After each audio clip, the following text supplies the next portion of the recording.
Bismillahirrahmanirrahim. Assalamualaikum warahmatullahi wabarakatuh. Alhamdulillahirabbil alamin wa bihi nasta'in ala umurid dunya waddin. Wassalatu wassalamu ala asyrafil mursalin Muhammadu wa ala alihi wa sahbihi ajma'in. Amma ba'd. Pendengar yang berbahagia, di kesempatan kali ini saya sedikit mengupas tentang puasa dan ibadah sosial. Islam sebagai satu-satunya agama yang diridhai Allah bukan hanya mengajarkan kepada umatnya untuk menjadi saleh secara individu, melainkan juga secara sosial. Kesolehan pribadi harus diikuti dengan kesolehan sosial. Sebagaimana ibadah dalam Islam bukan hanya mengurusi ibadah ritual, melainkan juga ibadah sosial. Ternyata kalau kita teliti, ibadah sosial mendapatkan porsi yang paling banyak dalam prakteknya. Hal ini terlihat ketika Rasulullah berbicara tentang akidah. Beliau menegaskan bahwa iman itu 70 lebih cabangnya. Yang paling tinggi adalah syahadat, dan yang paling rendah adalah menyingkirkan duri dari jalan. Hadis Ibnu Majah. Demikian pula ketika Allah memerintahkan ibadah kepadanya, perintah itu diikuti dengan berbagai kebaikan sosial dalam lingkup yang sangat luas.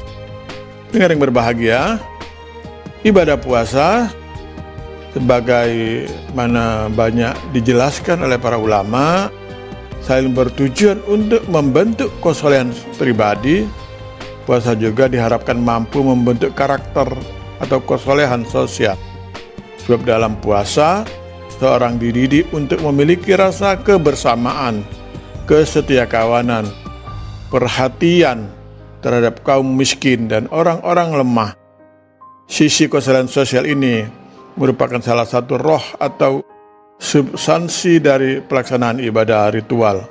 Oleh karena itu, ketika Rasulullah memasuki bulan puasa, beliau tidak hanya menghasung umatnya untuk meningkatkan berbagai ibadah ritual, namun beliau juga meningkatkan berbagai ibadah sosial. Misalnya membantu orang yang lemah dan memberikan berbagai bantuan materi kepada fakir miskin. Hal ini diriwayatkan oleh Imam Bukhari bahwa Rasulullah adalah orang yang paling dermawan. Beliau lebih dermawan lagi di bulan Ramadan, dan kedermawanan Rasulullah melebihi angin yang berhembus. Hadis riwayat Imam Bukhari. Pendengar yang berbahagia, misi sosial yang dimaksud dalam puasa adalah kesadaran untuk berderma dan menyalurkan bantuan bagi mereka yang tidak mampu, fakir miskin dan anak yatim. Oleh karena itu, bulan Ramadan harus mampu menjadi titik awal perubahan, terutama dalam kesolehan sosial. Kesolehan sosial seseorang menjadi salah satu ukuran kebaikan seseorang. Bahkan orang yang paling baik setelah baik akidahnya adalah yang baik akhlaknya, dan yang paling baik akhlaknya adalah yang paling bermanfaat untuk orang lain. Dengar yang berbahagia, salah satu bukti kesolehan sosial dapat diwujudkan dalam terbentuknya lembaga-lembaga sosial seperti lembaga pengolahan zakat, infak dan sedekah yang bergerak dalam membantu orang-orang lemah, panti asuhan untuk anak yatim dan terlantar, pengobatan gratis, beasiswa untuk anak tidak mampu, dan lain sebagainya. Agar kesolehan sosial ini tepat sasaran, maka diperlukan keikhlasan dalam pengabdian, profesional dalam manajemen, dan transparansi dalam operasional keuangan. Apabila semua komponen terpenuhi, maka manfaat dan faedah dari keberadaan satu lembaga zakat atau ZIS misalnya dapat dirasakan dengan nyata oleh yang berhak.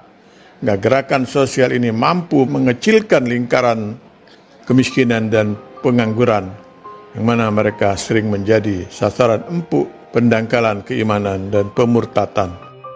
Dengar yang berbahagia, Dengan demikian, berpuasa bukan sekedar seremoni, melainkan harus diimbangi dengan membuka harmoni dalam kehidupan diri, keluarga, dan lingkungan.